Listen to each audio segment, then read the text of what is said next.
Selamat sore teman-teman praktikan. Perkenalkan dulu, nama aku Putri Amelia, bisa dipanggil Lia, selaku PJ Topik Conditional Expression.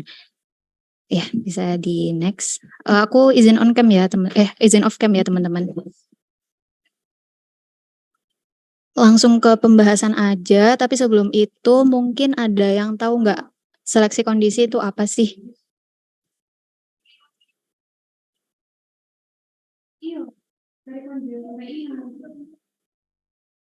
Oke, sepertinya belum ya, tidak apa-apa. Kita di sini sama-sama belajar aja. Jadi seleksi kondisi itu sebuah proses logika dalam menentukan langkah berikutnya berdasarkan kondisi yang telah ditetapkan. Nah, dalam seleksi kondisi ini kita akan mempelajari 4 subbab. Yang pertama adalah control flow, kemudian Boolean expression, kemudian conditional statement dan contoh penerapannya.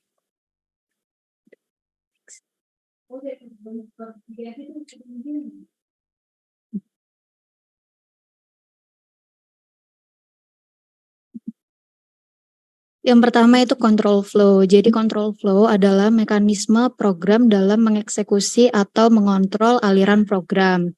Nah, di Python itu ada 3 jenis utama aliran program, yaitu sequential control flow, decision control flow, dan loop control flow. Sequential control flow itu sesuai dengan namanya, sequence. Jadi dia itu kerjanya itu berurutan dari block of instruction 1 ke block of instruction 2 ke block of instruction 3. Kemudian untuk loop, ini ada loop di sini, di false ke true ke sini itu namanya looping. Nah, di looping ini bakal kalian pelajari di topik selanjutnya, topik ke depan. Kemudian yang kita pelajari hari ini itu decision control flow. Nah, ini ada suatu kondisi, kemudian ada yang namanya percabangan di sini, percabangan true dan false. Maka dia itu ada sesuai namanya decision gitu, ada pengaturan pemilihan kondisi gitu. Jadi makanya ada percabangan 2 ini. Next. Kemudian ke Boolean expression. Boolean expression itu sebuah ekspresi yang bernilai true atau false. Nah, di Boolean expression ini ada 2 jenis operator, yaitu operator perbandingan dan operator logika.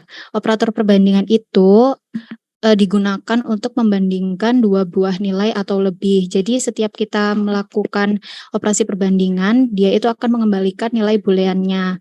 Operasi perbandingan dalam Python itu ini operatornya itu berbeda sama matematika dasar pada umumnya.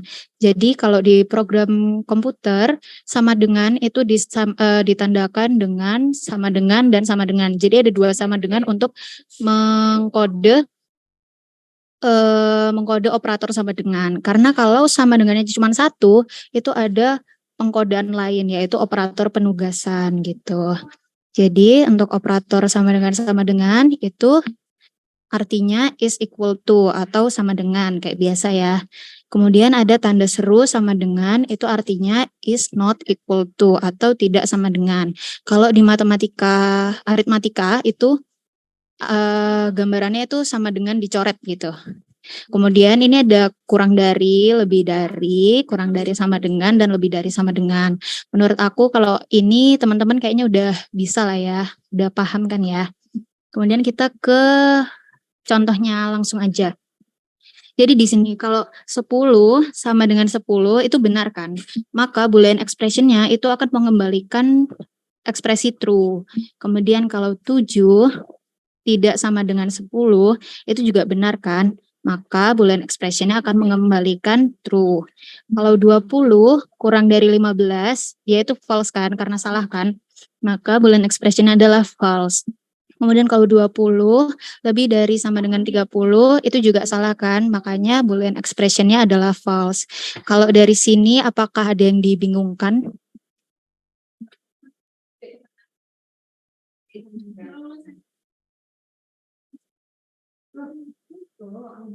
Oke, kayaknya nggak ada ya, karena emang gampang kan kalau masalah ini. Oke, kita lanjut dulu. Kemudian kita ke operator logika. Nah, di operator logika ini di dalam Python ada and or not. Tapi sebelumnya operator logika itu digunakan untuk melakukan operasi logika yang menggabungkan pernyataan kondisional dan akan mengembalikan Boolean expression tadi, yaitu true atau false. Nah, kalau di operator logika ini, and untuk mengembalikan nilai true itu membutuhkan both are true, membutuhkan dua kondisi true. Jadi true and true akan menghasilkan true. Kalau true and false akan menghasilkan false. Kalau false and false akan menghasilkan false. Kemudian kalau or itu membutuhkan satu true untuk bernilai true. Berarti kalau true or true itu berarti true. Kalau true or false itu berarti true. Kalau false or false itu berarti false. Nah, kalau not ini udah jelas not true atau udah jelas tidak benar gitu. Tapi disesuaikan juga variabel yang dikasih itu apa. Kita ke contohnya langsung aja. Jadi ini ada variabel X itu nilainya true dan variabel Y itu nilainya false. Kalau true and false berarti nilainya adalah false karena di N itu membutuhkan dua true. Kalau true or false itu nilainya true karena or hanya membutuhkan satu true. Kalau not true berarti udah jelas false ya. Tapi kalau misal yang dimasukkan adalah variabel Y yaitu not false berarti hasilnya adalah true. Kemudian ini ada perbandingan juga nih yang di bawah sini ada 5 lebih besar dari 10 and 10 sama dengan 10. Jadi dalam program komputer itu Python itu akan menjalankan suatu program itu berurutan. Jadi dari 5 lebih dari 10 dulu, kemudian ke 10. 5 lebih dari 10 itu kan false ya. Kemudian 10 sama dengan 10 itu true. Berarti kalau false and true hasilnya adalah false gitu. Jelas nggak? Paham nggak? Paham kan? Paham nggak guys? Guys. Paham lah ya? Oke, aku nggak paham ya karena nggak ada feedback juga. Lanjut. Nah, kemudian ini ada if statement. Kalau dari gambar ini ada yang mau jelasin nggak secara singkatnya aja? Yang berani jelasin aku kasih nilai D. Ayo guys.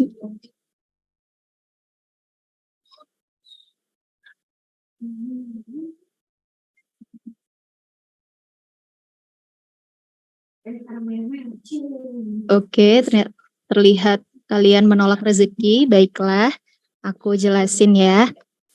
Jadi if statement dalam decision making kita itu menggunakan yang namanya if statement. Nah, kita lihat di gambar yang kanan ini ya. Jadi ini ada test expression of if. Nah, bila nilainya adalah true, maka Python itu akan menuju ke body of if. Tapi kalau dia nilainya adalah false, maka Python akan menuju ke test expression of elif. Kemudian kalau dari elif itu bernilai true, maka Python akan menuju ke body of elif.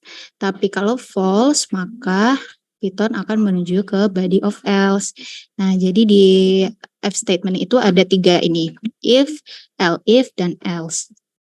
Kalau if true, maka program dijalankan. Tapi kalau false, maka program akan menuju ke elif ataupun else. Kalau elif itu nilainya true, maka program dijalankan. Tapi kalau nilainya false, maka akan menuju ke else. Kalau else itu jika if atau elif itu bernilainya false gitu. Dari sini bingung nggak? Udah jelas semua? Kalau aku kecepatan bilang ya. Oke, insya Allahnya terlihatnya aman ya, insya Allah. Oke, kita lanjut. Bisa dilanjut. Nah, dalam if statement itu ada dua jenis. Yang pertama if tunggal dan if jamak. If tunggal itu konsep penggunaan if tunggal bila evaluasi hanya terdiri atas kondisi tunggal. Jadi contohnya adalah sum if dan count if pada Microsoft Excel. Kalian kan udah dikenalin sama materi di spreadsheet ya. Nah, itu kan kalau sum if kita itu kondisinya bisa menggunakan block cell gitu kan. Nah, itu berarti dia itu kan kondisinya tunggal, cuman satu gitu. Sedangkan kalau if jamak itu konsep penggunaannya itu jika terdapat lebih dari satu kondisi yang harus dievaluasi dan penjalanannya harus sesuai dengan urutan kondisi logis. Nah, apa sih urutan kondisi logis itu? Itu ya tadi itu yang tadi digambar. Jadi dari if itu harus ke elif dulu, kemudian ke else. Tapi dari if itu juga bisa langsung ke else. Jadi ya nanti dijelasin di lebih lanjutnya. Tapi ini urutan kondisi logis. Jadi nggak bisa if itu tiba-tiba di depan terus habis if itu nggak bisa. Jadi harus if dulu baru if baru else gitu ya teman-teman. Next. Nah, ini ke if statement. If statement itu kondisi berupa pernyataan perintah yang akan diperlakukan sebagai kondisi benar atau salah.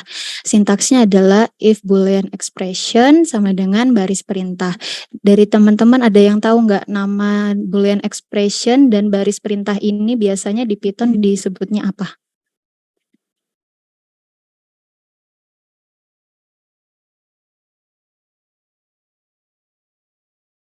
Iya, Muhammad Yusuf akhirnya ya. Silakan. Yusuf izin jawab Kak, sintaks. Oke, ya betul sintaks. Tapi kurang tepat ya. Jadi kalau boolean expression ini bisa disebut dengan kondisi.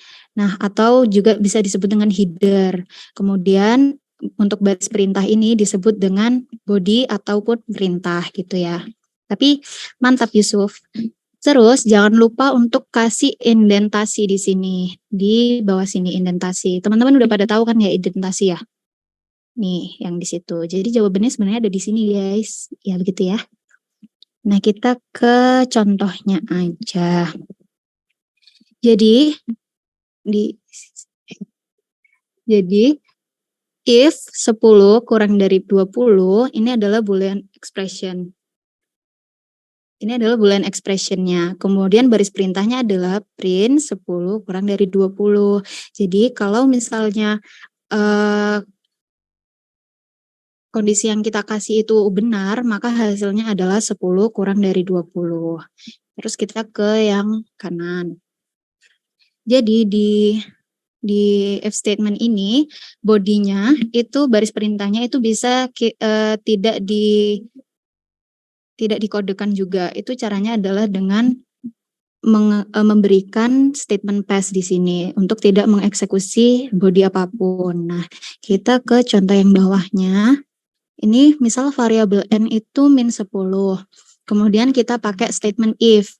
If n lebih besar dari 0, maka printnya ini bilangan positif. Kemudian ada statement if lagi. If n kurang dari 0, maka printnya ini bilangan negatif. Kemudian kita kembali lagi nih ke variabel n itu kan min 10. Kalau min 10 itu kan berarti kurang dari 0. Makanya hasil printnya adalah ini bilangan negatif. Karena statement if yang memenuhi adalah statement if yang kedua.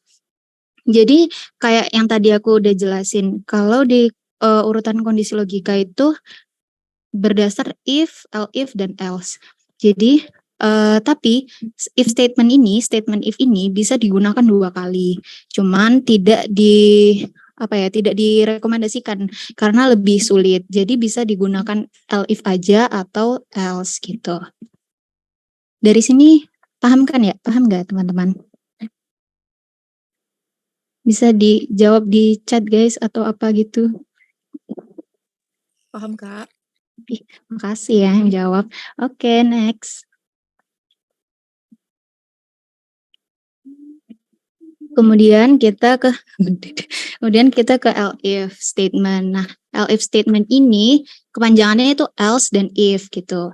Kenapa sih kok dinamainnya else dan if gini? Karena memang posisinya dia itu selalu di tengah-tengah else dan if gitu. Jadi else if statement adalah percabangan dari kondisi if yang mencakup banyak kondisi serta menjadi peralihan jika kondisi if tidak terpenuhi. Sintaksnya itu seperti ini. Jadi statement if dulu nih, statement if boolean expression baris perintah, kemudian baru statement else if baris perintah 1, else if baris perintah 2, sampai seterusnya. Kalian mau 100 juga nggak apa-apa, itu tergantung program kalian. Kemudian dari statement else if ini perlu untuk ditutup dengan statement else ya kayak gini ya, statement else baris perintah ke n gitu. Kita ke example given-nya. Tunggu guys, nggak kelihatan. Nah ini, misal variabel nilai adalah 70, kemudian ada statement if. If nilai lebih dari 80, print-nya adalah kamu mendapat nilai A. Kemudian statement else if nilai lebih dari 60, print-nya kamu mendapat nilai B. Kemudian masukkan lagi harus ditutup dengan statement else. Else, print kamu mendapat nilai C, maka kamu mendapat nilai print kamu dapat nilai C. Nah, kita kembali lagi ke variabel awal, nilainya itu 70. Kita ke statement if dulu, karena program Python, intinya nggak cuma Python, tapi komputasi itu selalu bekerja secara berurutan. Jadi dari atas dulu, kemudian baru ke bawah. Jadi kita ke statement if dulu. Apakah nilai 70 itu lebih dari 80? Kan bukan. Jadi komputer itu akan melanjutkan evaluasinya menuju ke statement if. Nah, if. Kemudian 70 itu kan lebih besar dari 60. Nah, karena ini sudah benar, maka komputer atau Python akan melakukan perintah print, kamu mendapat nilai B. Makanya hasilnya adalah kamu mendapat nilai B. Dari sini ada yang dibingungkan nggak?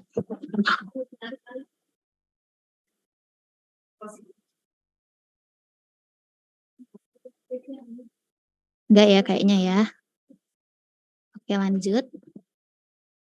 Kemudian kita ke else statement. Else statement ini berlaku jika kondisi bernilai false, di mana program akan menjalankan else sebagai evaluasi terakhir dengan runtutan if, else, dan else. Ya, jadi ini yang tadi kondisi logika.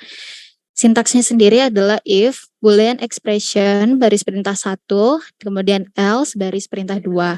Nah, ini nggak selalu gini. Kalau yang tadi kita lihat di else if statement, ada else if statement juga kan. Jadi, tapi setelah if, itu juga bisa langsung diberikan else. Jadi, else if itu nggak harus gitu loh. Maksudnya, disesuaikan aja sama program yang kalian buat. Kalau emang kondisinya cuma 2, jadi kondisinya cuma 2, ya kalian nggak bisa pakai else if dong, karena kalian harus menutup program kalian itu pakai else gitu. Kita ke example given-nya. Ini if min 10 lebih dari 0. Print ini bilangan positif. Kemudian else-nya adalah print ini bilangan negatif. Kita balik lagi ke statement if. Apakah statement if ini benar? Apakah min 10 ini lebih dari 0? Kan enggak. Jadi Python akan memprint yang statement else ini, yaitu ini bilangan negatif gitu. Paham kan teman-teman? Paham nggak? Kayaknya. Paham nggak? Paham, Kak. Oke. Next. Nah, jika pada suatu kondisi kita itu digunakan if statement di dalam pernyataan lain, baik di dalam blok if ataupun blok else, maka disebut dengan nested if atau nested conditional statement.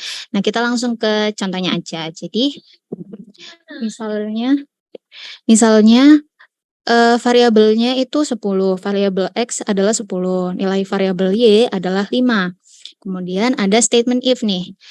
If 10 sama dengan 5, print X sama dengan Y. Tapi apakah 10 sama dengan 5? Enggak dong. Berarti statement ini tidak akan di-print oleh Python dan evaluasi akan berlanjut ke statement else.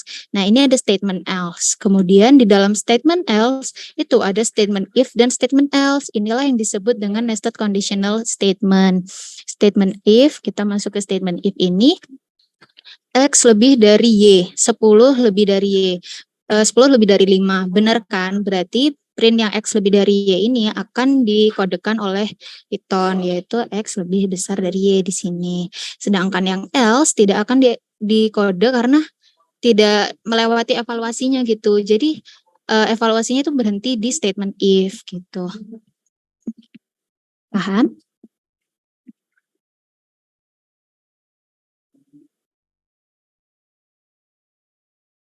Oh ya, ada yang mau nanya sepertinya. Silahkan Firmanda Surya. Ya, perkenalkan nama saya Firmanda Surya Bayu Krishna dari Ya. Bela Gibe. Itu Kak, mau nanya itu apa if yang pertama itu harus bentar. Harus salah Kak. Itu kan X-nya kan 10, Y-nya kan 5. Nah, sedangkan X sama dengan Y kan berarti salah enggak kalau yang di atas itu. Itu apa harus pokoknya intinya itu apa harus salah baru nanti diganti dengan yang bawah atau Iya, paham. Jadi ini kan cuman percontohan aja ya. Ini itu tergantung programnya nanti kayak apa. Nah, misal if ini nggak ada, itu pun nggak apa-apa gitu loh. Maksudnya, tapi di else ini harus diganti if gitu. Yang kita tekankan adalah nested conditional statement. Jadi yang ditekankan adalah pengulangan ini loh, adanya statement if di dalam statement lain gitu. Seperti itu. Apakah menjawab? Oh iya, menjawab Kak. Terima kasih. Oke, kalau mungkin Dede bisa jawab juga kalau ada yang mau ditambahkan. Aku nambahin nanti aja di akhir, nggak apa-apa. Oke, kita lanjut dulu ya kalau gitu. Nah, sekarang kita ke contoh penerapan dari program conditional expression. Ini next. Enggak apa-apa. Itu di PPT sama aja kayak di Google Colab. Sama aja kayak di Google Colab. Jadi kita biar nggak berlama-lama bisa langsung ke Google Colab-nya langsung aja ya.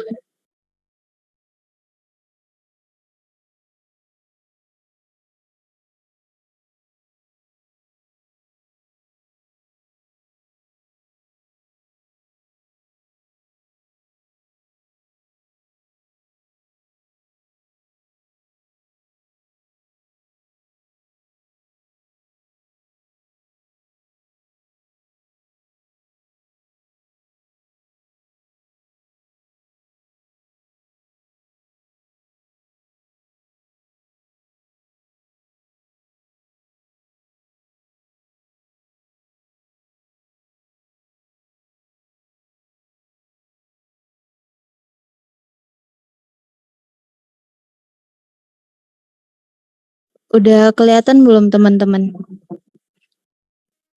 Udah Kak.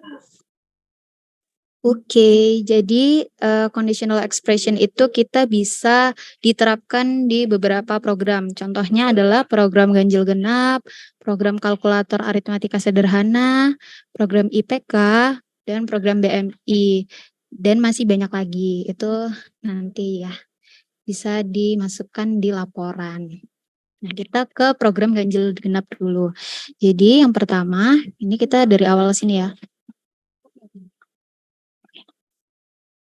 Jadi ini aku tuh kalau pas aku jadi maba ya, pas aku jadi maba aku nyebutnya ini adalah border, tapi nanti biar luruskan sama Dede karena aku jujur aku nggak tahu nama benernya komputasinya ini itu apa. Jadi mohon dicatat ya Dede. Kita lanjut aja ke sini. Nah, ini ada variabel angka di sini. Angka sama dengan float, input, dan masukkan angka. Jadi ini di input ini nantinya hasilnya kayak gini guys, tunggu. Oh ya, sabar ya.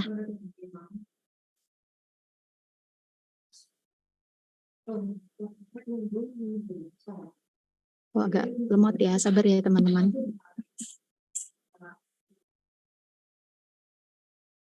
Nah, hasil input itu bakal kayak gini nih. Ada kayak ya intinya ada suatu kolom yang bisa kita inputkan. Jadi tujuannya memang agar pengguna itu bisa interaktif dengan program yang dia jalankan gitu. Misalnya ini kita masukin 3 aja. Kemudian kita masuk ke statement if. Statement if angka dibagi 2 sama dengan 0. Kemudian ini itu kan headernya, bodinya adalah print angka, ini angka variabel yang di sini merupakan bilangan genap. Kemudian ada statement else, jadi setelah if itu else. Ada print angka merupakan bilangan ganjil. Nah, kita tadi udah input nih, inputnya kita masukin 3. Angka 3 merupakan bilangan ganjil, benar kan ya? Ini itu gimana sih kok bisa dapat ini? Yang pertama-tama kita itu ke sini dulu, statement if dulu. Karena angka yang kita masukkan adalah 3 itu kalau dibagi 2 itu kan sisa 1. Berarti dia itu tidak sama dengan 0. Maka dia itu tidak sesuai dengan statement if. Jadi Python tidak akan mengkode ini, print yang ini, tapi akan melakukan evaluasi lanjut ke statement else, yaitu print angka variabel merupakan bilangan ganjil. Nah, angka ini, variabel ini, itu angka 3 yang kita masukkan di input ini. Jelas nggak teman-teman?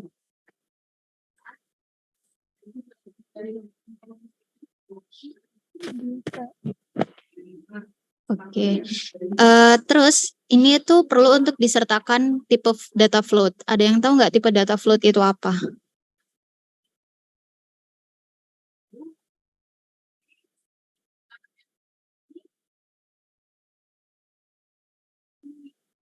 Oke, kayaknya lupa ya mungkin ya. Ini sudah dibahas kan ya float ya. Jadi tipe data float itu tipe data desimal. Nah, float ini juga bisa diganti dengan integer. Dan dia ini kalau kita pakai program seperti ini itu harus ada gitu. Kalau enggak, nanti programnya error gitu. Kita lanjut ke program kalkulator aritmatika sederhana. Ini sama kayak yang tadi ya, kita ke sini dulu aja. Jadi ada angka 1 sama dengan float input angka. Kemudian ada operator sama dengan input operator. Kemudian angka 2 itu float input angka. Nah, ini kita run dulu.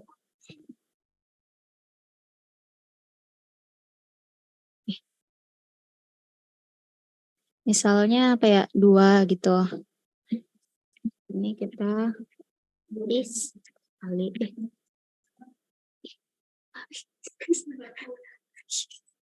Gimana sih? Nggak bisa sih.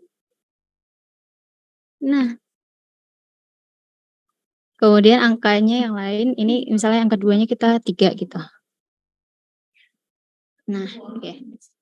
Ini kita lihat di hasil sini ya. Ini kan angkanya kita masukin 2, operatornya kita masukin kali, kemudian angka kedua kita masukkan 3, hasilnya adalah 6. Udah bener kan ya, 2 dikali 3 itu 6. Kita balik ke statementnya.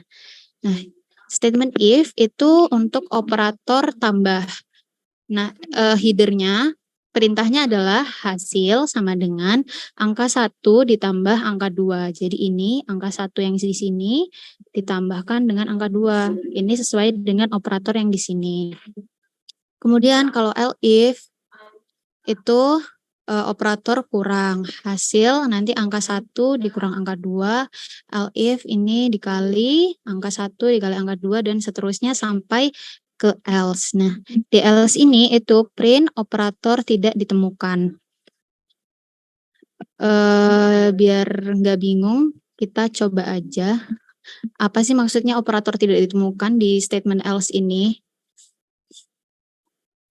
Misal 3.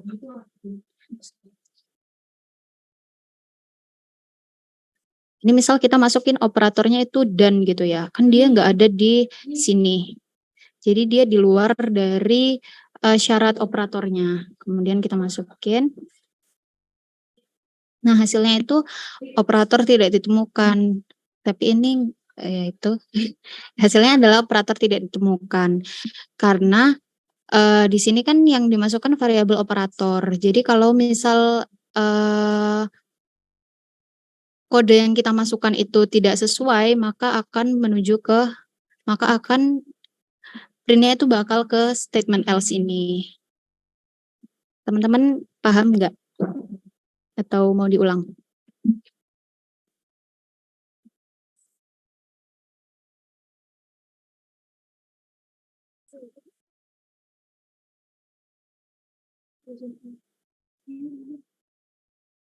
Oke, aku lanjutin dulu aja ya kalau gitu. Kemudian kita ada program IPK. Nah, di program IPK ini, IPK, float, input, masukkan nilai. Kita masukin dulu aja. Misalnya 3,9 gitu ya. Didapatkan mutu nilainya adalah A. Nah, gimana sih kok bisa dapat ini? Kita balik lagi ke statement if ini. Statement if itu IPK kurang dari 0,9. Apakah 3,9 itu kurang dari 0,9? Enggak kan? Maka mutu nilai D ini salah. Python akan melanjutkan programnya ke elif ini. Statement elif 1 ini, apakah 3,9 itu kurang dari sama dengan 2? Enggak juga kan? Berarti ini salah, masih salah. Kemudian ke statement elif yang satu ini, yang kedua, apakah 3,9 kurang dari sama dengan 3? Enggak juga. Berarti lanjut lagi ke elif yang ketiga. Kemudian 3,9 itu kurang dari sama dengan 4. Benar kan? Makanya hasilnya adalah mutu nilai A. Nah, kalau misal kita masukkan, misal 4,1, nanti printnya adalah terjadi kesalahan karena batas akhirnya adalah 4 gitu. Lanjut. Ini ada program perhitungan BMI, body mass index. Jadi ada ini tinggi badan, float, input ini. BB berat badan, ada float, input ini berat badan kilo. Kemudian ada rumus BMI juga. BB dibagi tinggi badan di kuadrat gitu ya. Kemudian kita masukin aja dulu ininya. Misalnya ini aku pakai tinggi badanku ya.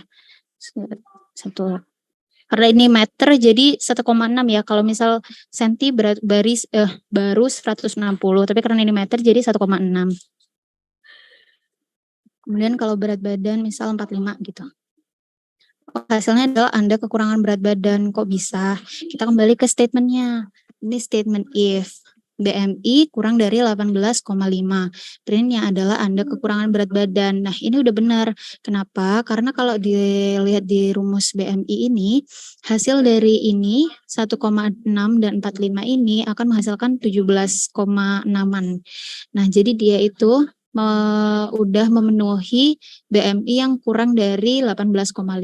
Jadi Python cuman akan mengkode yang bagian sini.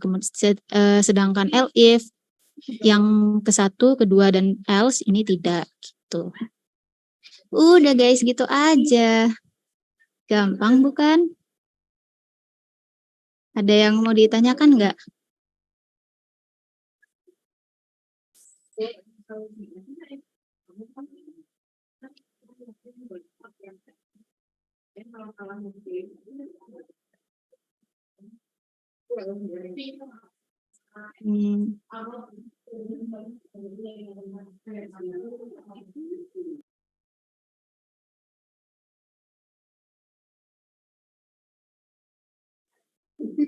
Belum ada yang mau ditanya. Mungkin Dede ada yang mau ditambahin dulu aja sembari nunggu yang lainnya ada pertanyaan. Oh ya, aku izin masuk ya bentar. Nambahin dikit aja. Aku share screen. Tadi kan sempat ada pertanyaan apakah yang if di atas ini harus selalu false dulu biar tadi gimana? Mungkin bisa diulangi yang tanya mengenai if apa itu tadi yang Surya tadi, bisa diulangi ya bentar. Ya, baik Kak.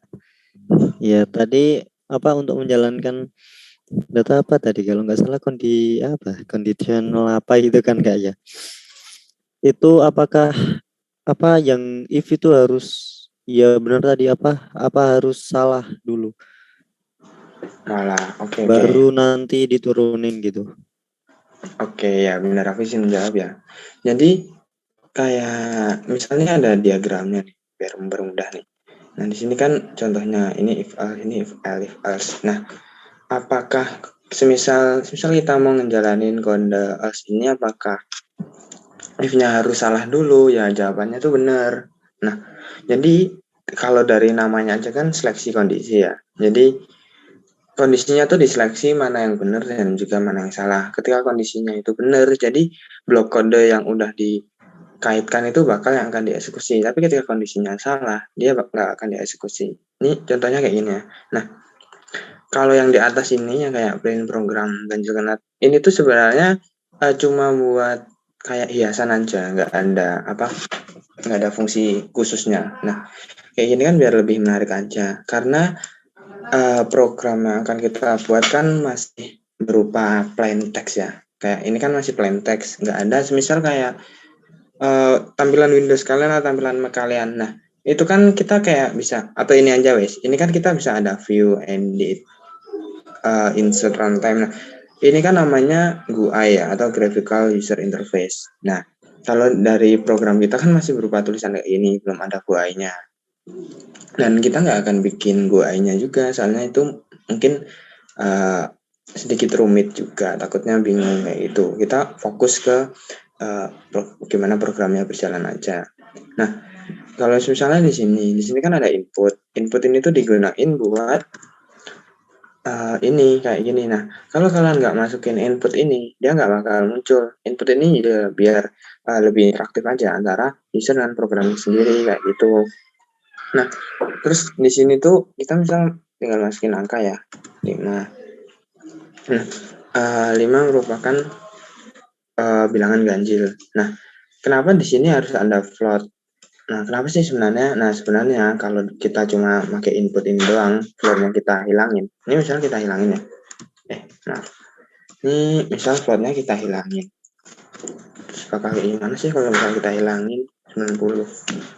Nah, programnya itu bakal error. Kenapa programnya error? Karena secara default data yang kita masukin lewati input ini, dia tuh bentuknya string. Nah, kalau tipe data string kan sequence of character ya, atau berupa urutan karakter ya tipe data string. Nah, kalau kita tipe data string kita kenai operasi modulus di sini kan ada operasi aritmatik yaitu modulus. Kan nggak bakal bisa gitu.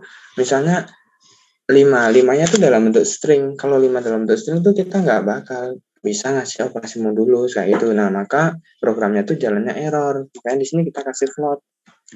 Nah, misalnya di sini kita kasih integer juga bisa sebenarnya. Nggak ada masalah, yang penting berupa numerik kayak gitu. Ini misalnya 50. Nah, bisa-bisa aja. Nah, di sini tuh intinya di sini ya. Angka modulus 2. Nah, apa yang kamu masukin tadi tuh bakal di modulus 2. Modulus kan sisa bagi ya. Ketika semua bilangan yang di modulus 2 dan sisa baginya 0, itu termasuk bilangan benar. Misalnya bilangan 2. Bilangan 2 dibagi 2 kan nggak ada sisa. Bilangan 4 bagi 4 nggak ada sisa. Terus misalnya bilangan 3. Bilangan 3 dibagi 2 kan sisa 1. Nah, berarti itu masuk bilangan ganjil. Kayak gitu.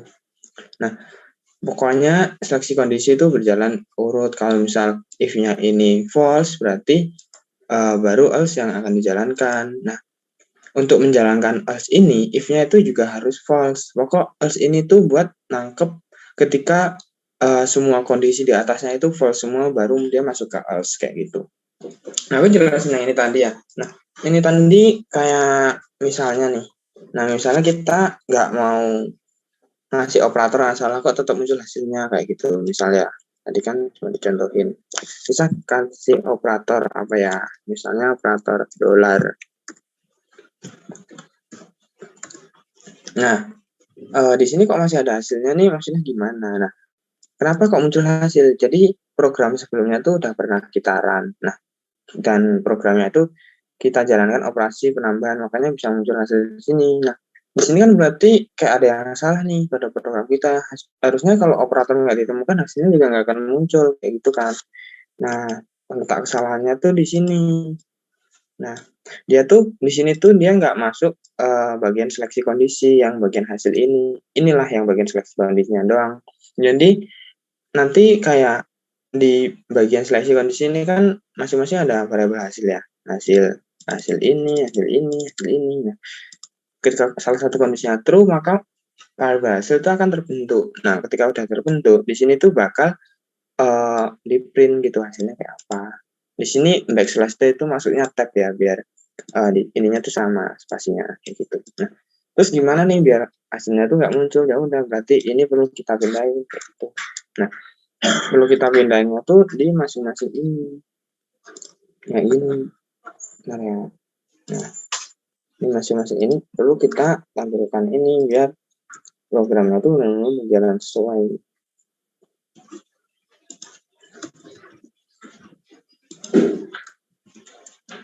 Nah, misal kita running lagi nih angka 5 dolar, misalnya angka 5.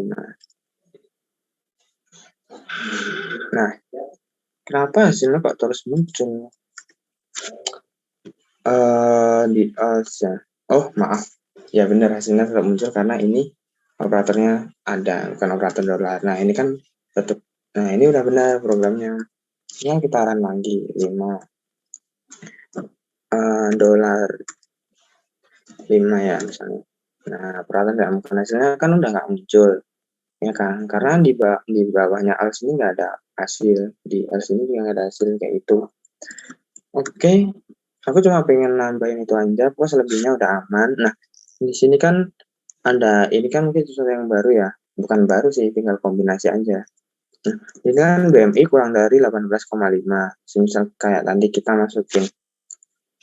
Nah, tapi kok gini, ya, jelasin dikit.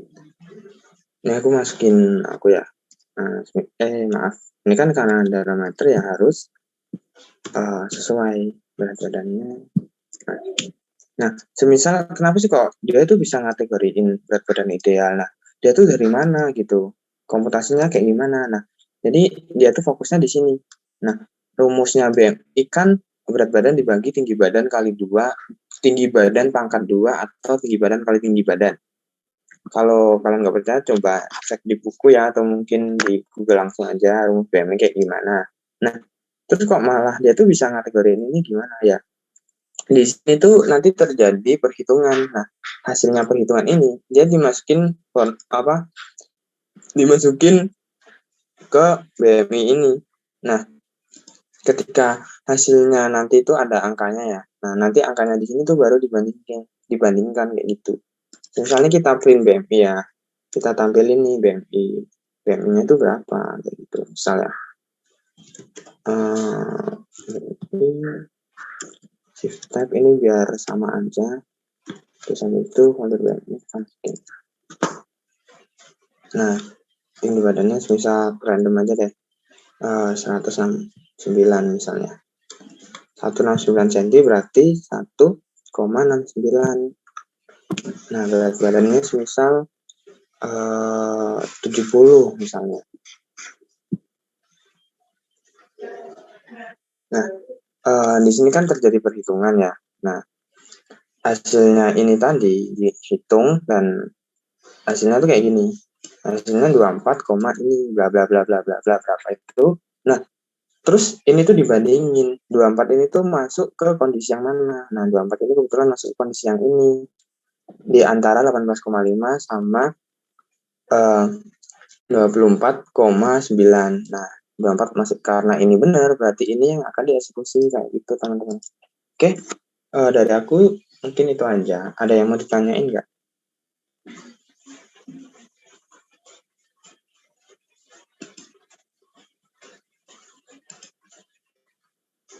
Oke, kalau nggak ada ditanyain, aku kembali lagi ke Kak Amel ya. Oke, terima kasih Kakak Dede. Teman-teman beneran udah nggak ada yang ditanyain kah? Oke, kayaknya udah nggak ada ya. Berarti udah aman ya buat post test ya. Kita post test aku mulai 16.07 aja. Aku kasih waktu kalian istirahat dulu deh 2 menit. Kita refreshing.